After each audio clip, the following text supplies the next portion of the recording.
Her name is Angelic John-Philogene because she was married to my dad. But my dad passed away like 34 years now. So she went back to Angelic Philogene. She's from Gros Islet, the quarter of Mornier side. Yeah. And how long has she been living here? Over 50 years, because when her mother was alive, my father was already making demands for her. So when her mother passed away, my father was already there. So my father do whatever he had to do for the mom, bury the mom and everything, and bring her down to Castries. And from the time, since my father brought her down to Castries, she never gone back to Gros Islet. No, at an early age. Because she had 9 of us, and when she had her first child, which is my older brother, she was 25 years old. She had all of us for the same man, first boyfriend, last boyfriend, first husband, last husband. Yeah, it was only my father. So what was she doing when she grew up? Yeah, well, my mom is not an educated person because she couldn't even sign her name, so I got to tell you that. Because she started working at an early age, like 11 years, to take care of her mom, her sister, and her brother, because my grandmother only had 3 of them, which I don't even know her because I wasn't born yet. My grandmother had time to pass away before we were born. Mm-hmm. Good. So her mom fell sick at an early age. So she was the oldest, and she was the oldest. So she had to take care of her mom, her brother, and her sister, which is these 2 passed away already. Yes. So she started. She was working from 11. Where was she working? She was doing plantation. She was working the ground. She worked at the VG airport, taking out sand industry and put down to build the airport. She was carrying fish, self-employed. Yeah, that's what she was doing. Mm-hmm. Even until she met my father, that's just the same thing she was doing. Going to the market, buying, because my father had his workshop on Brazen Street. My father was the #1 joiner in St. Lucia. What's his name? Peter John. Mm-hmm. Yeah. So what other interests did she have? Did she like music? Did she like playing sports and so on? What other My interests? mom, no, she never mentioned that to us, so no. Well, mom used to dance only like when. Put the mic next to him. Yeah. Mom used to dance only like when we have our little party. Well, Mom used to dance with us, so we dance with a her. little something here, but she said she never, when she was growing up with her parents, she never gone to a dance hall. She don't even know how to dance. Because my dad used to build houses, and when my dad built houses, he couldn't finish the houses. We used to put like cardboard in the window. So what they used to do, well, after we put the cardboard in the window, what we did, it was, then he used to keep dancing in the house, yes, sell his drinks and things, so to make money to put windows in. So what can you tell us about her diet? What was she eating? Because she had to be eating right to be living to 100. Everything, yes, everything. And the things, and even that her children, we grew up and knowing the things that we used to eat was organic.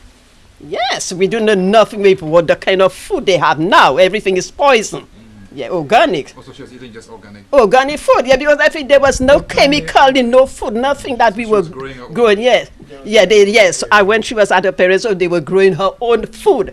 Yeah, because she told us that the people that had the land, they didn't have no land, but the people that had the land, they would just give you land and look, yes, and build your house, grow your garden and things like that. So they was growing their own food.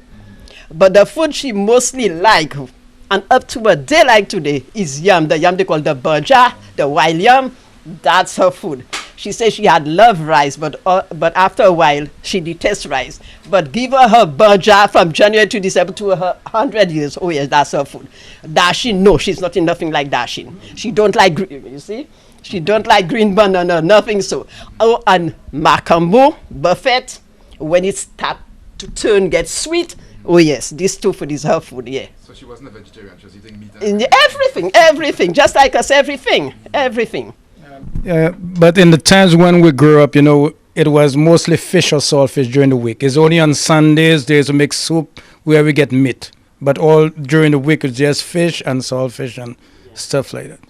And everything was just salted, salt beef and everything because we had no refrigerator. Yes, yes. Up to my mother, she never We had no refrigerator, you know, so we put everything. Never wanted nothing, so everything is charcoal on the coal pot and thing. Yeah, not even a stove. No. Was she into church as well? So Yes. My mom did love going to church. Yeah. What church she went to? Catholic. She was a Catholic. Yeah. I remember sometimes, my parents, you couldn't get involved in my parents' conversation. If they're mad with the neighbor, a grown person, you couldn't be mad with this person. Because if you got mad with them, they're going to whoop you. And when you come home, you get another whooping from my parents. They say as grown people don't get involved in that. If a grown person come here talking to my parents and you sit around the table or whatever, they look at you the first time, you ain't get up. The second time, they didn't have to say nothing to you. You know, well, you shouldn't be there too close to the grown people conversation. And that's how they raise us up and things. So when my mom give you a whooping, you better you better be happy. She didn't tell my dad because he would have give you one too. My dad had a carpenter shop right on Brazil Street, close to the RC Boys School, and my dad used to knew mostly all the teachers. So when you do something at school and you see those teachers walking up, you kind of get scary. You say, boy, I hope he didn't tell my dad I was misbehaving. So, you know, that's the way we was, man. Respect and manners. Up to now, I meet so many people. They say, man, you know, sometimes they don't even remember me. When I say, you don't remember Mrs. Peter's son? When they used to, sometimes my mom used to be going down the market. Say, I met your son. I didn't remember him. He told me who he was. Those kids are so well-mannered. When I had to leave here to go to the States, my mom was crying. She cried. She said, well, you don't know nobody in America. You're going to America. I said, Mom, with what you and my dad taught me, I could live in a palace because what it teaches you is respect and manners.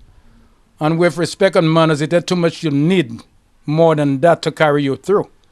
Because when you meet people and say, hi, how you doing, ma'am? Good morning. How you doing? Say good morning. You know how much that carry you? They'll never let anything happen to you if they could avoid it. Her big day, when she got up, was the first thing she said. And okay, well, when I knew her birthday was coming up, when the January and the February start coming in, I always used to tell her, Mom, your birthday coming up, it is in Patwa, right? Mom, your birthday coming up, you know, you're going to be 100. I am behind her all the time, so. But yesterday now, when the 100 came up, she was a bit down because that's how she was. Because, you know, sometimes she does lose it a little. And then after a while, she does recover back, right? And then yesterday, when her birthday, I tell her, Mom, today's your birthday. I went in the bed, I opened the door, I hug her, I kiss her, she make me cry. And I was happy that she lived to see her birthday. And I pray to the Lord for her, to spare her life, make she see many more birthdays to come. And I told her, well, Mom, today is your birthday. You give thanks and praise to the Lord that she spare your life, making you see 100. But talk to him, tell him your needs, tell him what you want him to do for you. Tell him about yourself.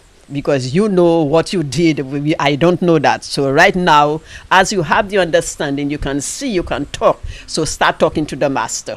Yes. And she so, understood the significance yes. And she told me, yes. My mother believed in that man above there. Oh yes. Everything my mother can tell you is the Lord. She believes, she has faith, she believes. Oh yes. Nothing, nobody will not change her mind about that. So is there anything she can tell us now? What do you think she likes talking about that she might tell us? Yes, tell her. Maman voulait parler by Missia about l'olive, magnétique à travail ou aider by huh? Yes. Yes. Yeah. Yeah. So you can talk. Yeah. So just parler, Mom. Just parler, Mom. Parler. Oui, just dis Missia l'olive. Les olives, La caille maman.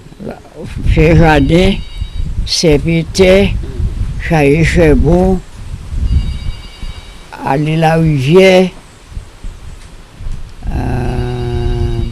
descendre cassu, aller faire commission, j'ai monté, porter commission à maman correct, il pas mentir rien, bon maman couché malade, à ce qu'on moyen pour m'occuper, pour juste attendre, bon Dieu crier, il y aller, mais il a épuisé moi. Comment est-ce que maman tenu? Il tenu nous trois. nous trois, nous quatre, en bas comme ça. Nous trois, nous quatre. Nous quoi nous, il a nourri nous. Ça y ban nous, ça nous prend. C'était malheureuse. Il pas dit rien. La fille pas dit belle. Il pas ni marié en caille. Il dit, il pas les pièces mariées en caille pour marier. Conduire Chli. Pour dire, c'est pas ça yo. Tout Chli, c'est ça yo, bon Dieu va yo. Bon Dieu va li.